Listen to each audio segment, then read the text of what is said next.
After only 4 stages of Dakar 2017, 2 of the favourites are out. Nasser Al-Attiyah on stage 3. We know it's a game over. And a massive roll for Carlos Sainz on stage 4, retiring from the Dakar for the 5th consecutive time.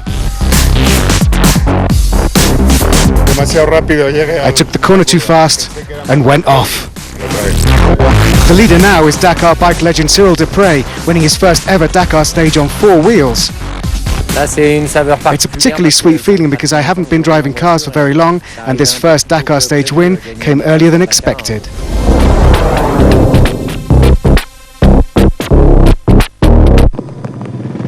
Well, the heavy rain at the start of stage 5 did not deter the Bolivian fans.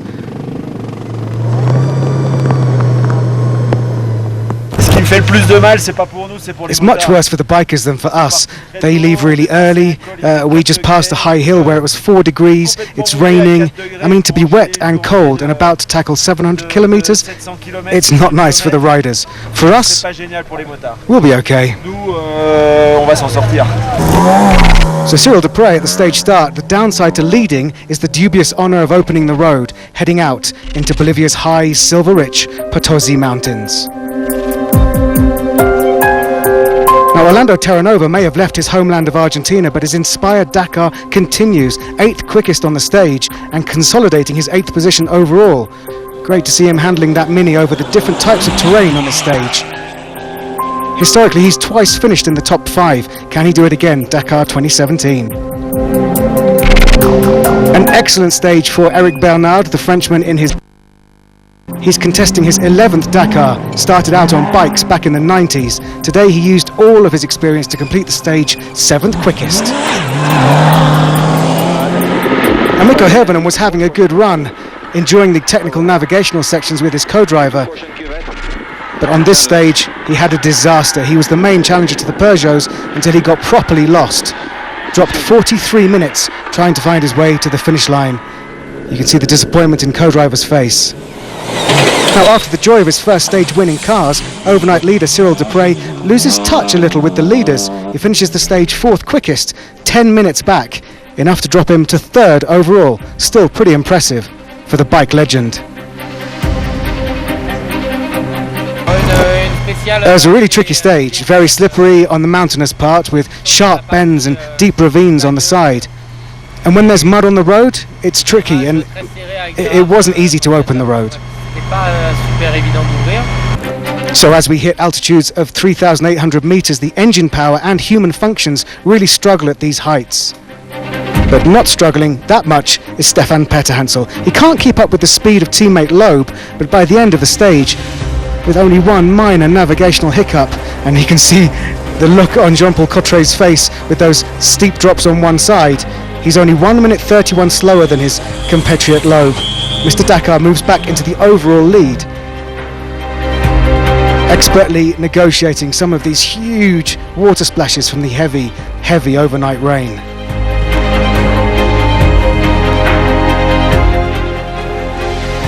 Such beautiful scenery and mixed conditions. And this is Nani Roma. After 2 punctures on stage 4, he's hoping for his first problem-free day today. And it seems to be working. He keeps the pressure on the Peugeots, finishing the stage only 44 seconds behind them, and is now their only real challenger. But look how varied the conditions are. Must be almost impossible to predict the levels of grip when it goes from wet to dry. So after yesterday's problems for Sebastian Loeb, he had an engine problem in the stage and stopped to fix it. He is on a mission. Hard to believe it's only his 2nd Dakar. He's clearly in full attack mode on this stage, untouchable by his rivals, only dropping a little bit of time with a navigational error there to find the stage finish. But he does, wins the stage, his 2nd stage win of Dakar 2017. Well, this is the perfect habitat for llamas, but not so easy for humans. One driver particularly struggling, Yazid Al-Raji, was hit hard by altitude sickness, was on the verge of retiring overnight, but ultimately he did start stage 5. The Saudi, who was going strong in 6th overall, has now dropped way down the leaderboard, but bon courage for carrying on. So, a strong stage for Peugeot there, only punctuated by Nani Roma's impressive 2nd place.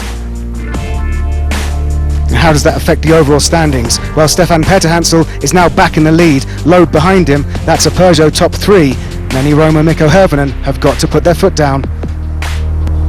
Now, for the first time in their own category, these side-by-side utility task vehicles are battling for the honour of being the first Dakar winner in the SSV class. Currently, Mao Ruijin of China has a huge lead over Leandro Torres.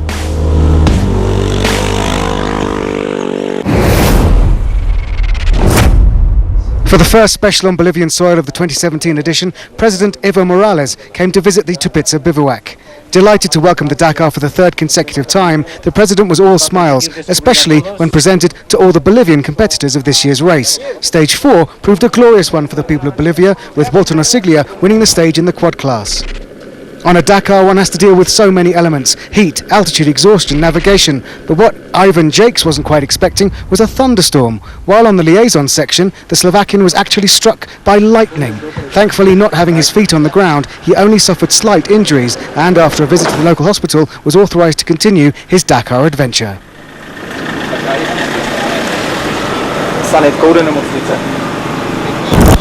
A year after only just failing to finish the Dakar in an electrically powered car, Argentinian crew Ariel Yaton and Herman Rolon are back in their Acciona Eco vehicle. The goal remains the same: to reach Buenos Aires and make history. So far, they're currently in 47th in the overall standings.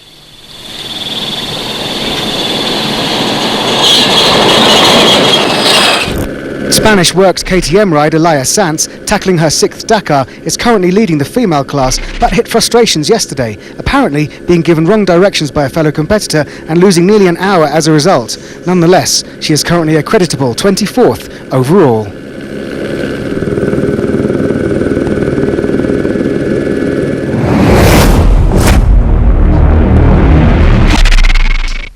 And so to the trucks. Going into stage 5, it's very close. Less than 15 minutes separate the top 5. Sotnikov leads from Argentine Federico Villagra. And the Kamaz of Eduard Nikolaev is in 3rd. And Anton Shivalov rising up the ranks in 4th. And so to today's stage, the tricky and curtailed stage 5. And as you can see, some of it's still very dusty and hard to navigate, despite the heavy rains in some section. Massive jump there from Sotnikov. He was 5th quickest on the stage. Impressive stage from this guy, Siare Vyazovic, the Belarusian, 4th quickest on the stage. But the Kamaz Masters are starting to put the hammer down. Last year's runner-up, former winner, Irat Mardiev, was 3rd quickest on the stage. Don't forget the crew in the cockpit of the trucks. There's 3 of them: co-driver, driver and mechanic. And this is Eduard Nikolaev. Such a strong team, the Kamaz team. 2nd quickest on the stage, getting some big air there, and then flat out across this long dry desert section. But a big comeback for Gerard de Roy, last year's winner. Clearly going well. You can see he's overtaking cars, really putting the foot down. Having only been 5th overall going into this stage, he wins the stage and takes the overall lead of the rally. And if you'd wondered why the second half of the stage was cancelled, have a look at this. Impassable for even the biggest and strongest of vehicles.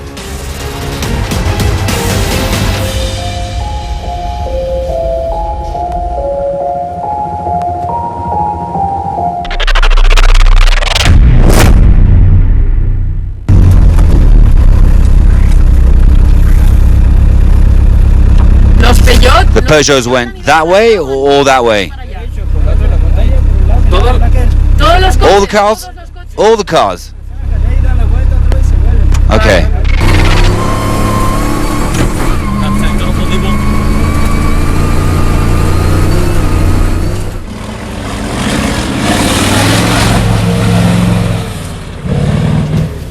Now look at me carefully. We're having fun, but it has to stop. It's time to go home.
That's it for today. Tomorrow sees a huge test, a non-stop 527 competitive kilometers. Known as the Orinoco, the stage hits high altitudes en route between Oruro and La Paz, hitting dunes and passing Lake Titicaca along the way before reaching the Bolivian capital. This is Oruro, the fifth largest city in Bolivia, built on the rich mining of precious metals in the surrounding mountains.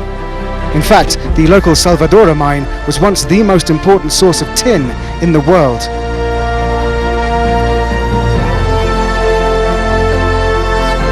These days it's best known for its masked